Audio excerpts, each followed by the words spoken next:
ध्रुव स्वयंभू मनु के पौत्र थे। महाराज उत्तानपाद की बड़ी पत्नी सुनीति की कोख से उनका जन्म हुआ था। एक समय की बात है, राज दरबार लगा था। महाराज उत्तानपाद अपनी छोटी रानी सुरुचि एवं उसके पुत्र उत्तम के साथ राज सिंहासन पर विराजमान थे। सुरुचि के रूप लावण्य ने राजा को वशीभूत कर लिया था। सुरुचि की रुचि ही उत्तानपाद की रुचि हो गई थी। एक दिन 5 वर्ष का बालक ध्रुव अपने सखाओं के साथ खेलता खेलता राजसभा में जा पहुंचा। अपने छोटे भाई उत्तम को पिता की गोद में बैठे देखकर बालक ध्रुव ने भी पिता की गोद में बैठना चाहा। सुरुचि इसे कैसे सहन कर सकती थी। सुनीति से उसका सौतियाडा जो था, अरे तुम्हारा इतना साहस, यदि पिता की गोद में बैठना चाहते हो तो तपस्या करके भगवान की आराधना करो, भगवान को प्रसन्न करके मेरी कोख से जन्म लो, तभी तुम्हें यह अधिकार प्राप्त हो सकता है। कहते हुए सुरुचि ने हाथ पकड़कर ध्रुव को राजा की गोद से अलग कर दिया। यद्यपि अबोध बालक ध्रुव पूरी बात ना समझ सका, परंतु मेरा अपमान हुआ है और भगवान की आराधना से ही अपमान से छुटकारा मिल सकता है, इतनी बात तो उनकी समझ में आ ही गई। केवल इतनी सी बात बालक ध्रुव को अमोघ भगवत कृपा का अनुभव कराने में हेतु बन गई। विपरीत परिस्थितियां प्रायः मनुष्य को भगवत कृपा प्राप्त करने में बड़ी सहायक होती हैं। रुदन ही तो बालक का बल है। ध्रुव रोता रोता अपनी माता सुनीति के पास पहुंचा। सुनीति ने उसकी पूरी बात सुनी और कहा, बेटा सचमुच मैं अभागिनी हूँ। तुम्हारे पिता तुम्हारी छोटी माता सुरुचि के हाथ बिके हुए हैं। तुम्हारी अभिलाषा तो एक भगवान ही पूर्ण कर सकते हैं। भगवान विष्णु की आराधना से सब कुछ सुलभ है। ऐसी कोई वस्तु नहीं जो भगवान ना दे सके। भगवान विष्णु सब कुछ दे सकते। निर्मल हृदय ध्रुव के मन में यह बात घर कर गई। माँ मुझे आज्ञा दो, मैं भगवान से मिलकर उन्हीं से सब कुछ प्राप्त करूँगा। ध्रुव ने दृढ़ निश्चय के साथ माता सुनीति से निवेदन किया, बेटा अभी तो तुम निरे बालक हो, कुछ बड़े हो जाओ, उसके बाद यह कार्य करना। माता ने ध्रुव को बहुत समझाया, परंतु ध्रुव के निश्चय में माँ सुनीति कुछ भी परिवर्तन ना कर सकी और अंत में भगवत कृपा पर पूर्ण विश्वास रखने वाली माता ने बालक को वन में जाने की आज्ञा दे दी। देवर्षि नारद मिले। मार्ग में ध्रुव को देवर्षि नारद मिले। नारद ध्रुव की बात सुनकर विस्मय प्रकट करने लगे, बेटा तुम्हारी आयु अभी छोटी है, इस उम्र में क्या मान क्या अपमान, प्रसन्न रहो और जैसे भगवान रखे उसी में संतोष करो। भगवान का मिलना बड़ा कठिन है। बड़े बड़े योगी मुनि दीर्घ काल तक तपस्या करके भी उनका दर्शन अनेक जन्मों के पश्चात कर पाते हैं। देवर्षि की ये बातें सुनकर भी ध्रुव के निश्चय में कोई परिवर्तन नहीं हुआ। मुने आप बड़े कृपालु हैं, आपने जो उपदेश दिया वह बहुत उत्तम है, परंतु मुझे तो भगवान शीघ्र मिल सके। आप ऐसा उपाय ही बताइए जिससे मैं दुर्लभ पद प्राप्त कर सकूं। दृढ़ निष्ठा और निश्चय के साथ ध्रुव ने देवर्षि के चरणों में नम्र निवेदन किया। ध्रुव के हृदय में भय और संशय का बिल्कुल स्थान नहीं था। देवर्षि का हृदय ध्रुव की निष्ठा देखकर पिघल गया। ध्रुव पर संत कृपा हुई। देवर्षि ने उसे अमोघ आशीर्वाद दिया, बेटा तेरा कल्याण होगा। अब तुम श्री यमुना जी के तट स्थित मधुवन में चले जाओ। वहाँ निरंतर ओम नमो भगवते वासुदेवाय इस 12 मंत्र का जाप करो।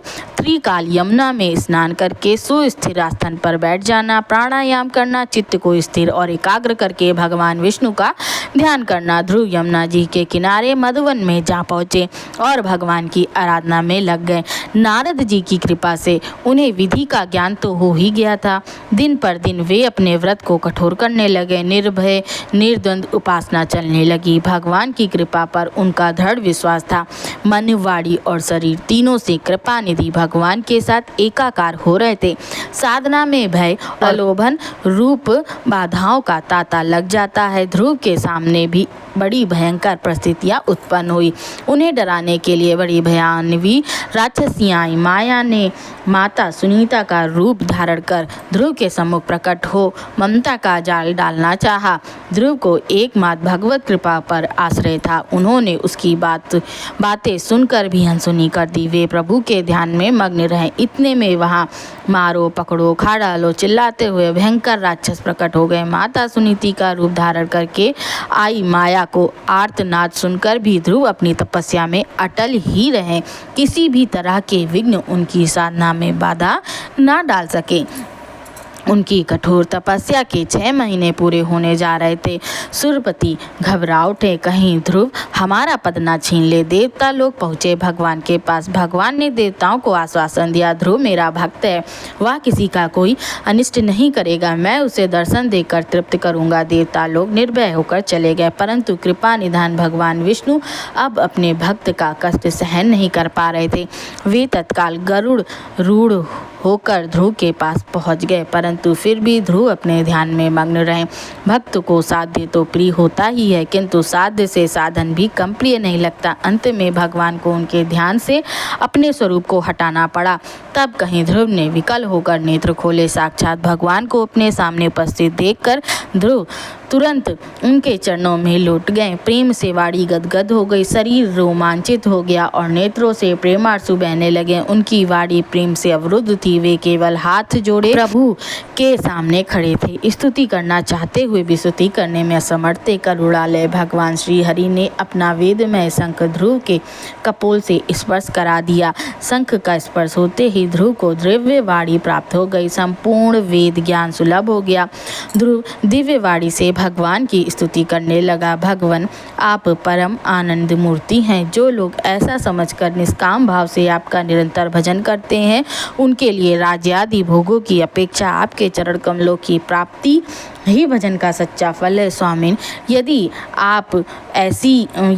यद्यपि बात ऐसी ही है, तो भी गौ जैसे तुरंत जन्मे हुए बछड़े को दूध पिलाती और व्याघ्र आदि से बचाती रहती है, उसी प्रकार आप भी भक्तों पर कृपा करने के लिए निरंतर आतुर रहने के कारण हम जैसे सकाम जीवों की भी कामना पूर्ण करके संसार भय से उनकी रक्षा करते हैं। प्रभु, आपकी कृपा का क्या कहना। बड़े बड़े ऋषियों और मुनियों को भी जिस रूप के दर्शन नहीं होते, आपने उस दिव्य स्वरूप का दर्शन मुझे 6 मास के अल्प समय में ही दे दिया। अब मैं कृतार्थ हो गया। आपकी विलक्षण कृपा प्राप्त करके अब मेरे चित्त में कोई कामना नहीं है। मुझे केवल आपके सानिध्य की ही इच्छा है।